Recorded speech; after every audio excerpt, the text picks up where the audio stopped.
તો જ્યારે સમગ્ર અમદાવાદ શહેર નિરાંતે પોઢી હોય ત્યારે અમદાવાદની રક્ષક આજે લાલ બત્તીની આ ગાડીઓ 24 કલાક સજ્જ રહે છે। છેલ્લા એક વર્ષમાં જ 6441 એમરજન્સી કોલ્સ પર ત્વરિત પ્રતિસાદ આપી 678 જિંદગીઓને મોતના મુખમાંથી ઉગારનારા આ સાયલેન્ટ હીરોઝ અમદાવાદીઓ માટે સુરક્ષાનું અતૂટ કવચ બન્યા છે। ત્યારે આવો જાણીએ આધુનિક ટેકનોલોજી અને અજોડ હિંમત સાથે કાર્યરત અમદાવાદની આ અભેદ ઢાલ વિશે।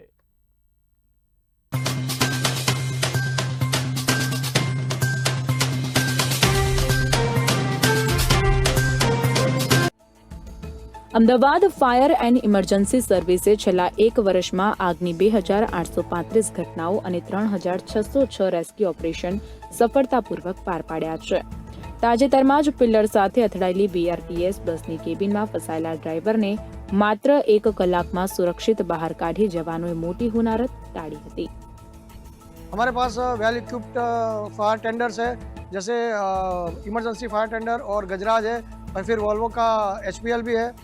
और उसके बाद हमने रिसेंटली अभी एक रेस्क्यू कॉल किया है जो सिविल हॉस्पिटल है, उसके पास में एक ड्राइवर का एक्सीडेंट हुआ था। वो बस में से उसको रेस्क्यू करके रिसेंटली हम लोगों ने उसको बाहर निकाला था। गवर्नमेंट गाइडलाइन के अनुसार हर 10 स्क्वायर किलोमीटर में एक फायर स्टेशन होना चाहिए, जिसमें अभी 15 नए फायर स्टेशन मंजूरी मिल चुकी है और इनका काम जल्दी शुरू होगा। तो 15 इस साल और इसी प्रकार 15 नेक्स्ट ईयर का भी प्लान है, जिसका ऑलरेडी आइडेंटिफाई हो चुका है, जमीन आइडेंटिफाई हो चुका है, प्रिंसिपल अप्रूवल भी मिल चुका है। तो विद इन 2 to 3 ईयर्स 50 के around fire station Ahmedabad fire emergency service को मिल जाएंगे। શહેરની વધતી વસ્તીને પહોંચી વળવા હવે દર 10 કિલોમીટરની ત્રિજ્યામાં એક ફાયર સ્ટેશન સ્થાપવાનું લક્ષ્યાંક છે। સરદારનગર, હાથીજણ અને રાણીપમાં નવા સ્ટેશનો સજ્જ થઈ ચૂક્યા છે, જ્યારે આગામી 5 વર્ષમાં વધુ 15 સ્ટેશનો આકાર લેશે। આ ઉપરાંત 200 નવા કર્મીઓની ભરતીને મંજૂરી મળતા ઇમરજન્સી રિસ્પોન્સ હવે વધુ વેગવંતો બનશે। દબાયેલ છે તેવી માહિતી મળતા એક બેન અને એક ભાઈ બંનેને અમે સહી સલામત રીતે બહાર કાઢેલ છે।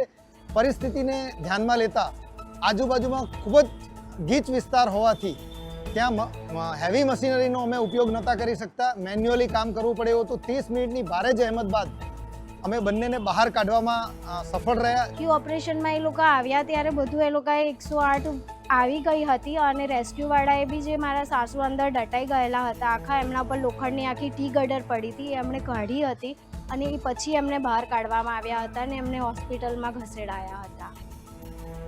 ઘીકાંટામાં ઇમારત ધરાશય થઈ ત્યારે સાંકડી ગલીઓને કારણે મશીનરી પહોંચી શકી નહોતી, છતાં જવાનોએ સ્વહસ્તે કાટમાળ ખસેડી માત્ર 30 મિનિટમાં શ્વાસ ગણતી જિંદગીઓને બચાવી લીધી હતી। મર્યાદિત સંસાધનો વચ્ચે પણ અજોડ સાહસ બતાવતા આ ફાયર ફાઇટર્સ સાચા અર્થમાં અમદાવાદની રક્ષક ઢાલ છે। બ્યુરો રિપોર્ટ, બી ઇન્ડિયા।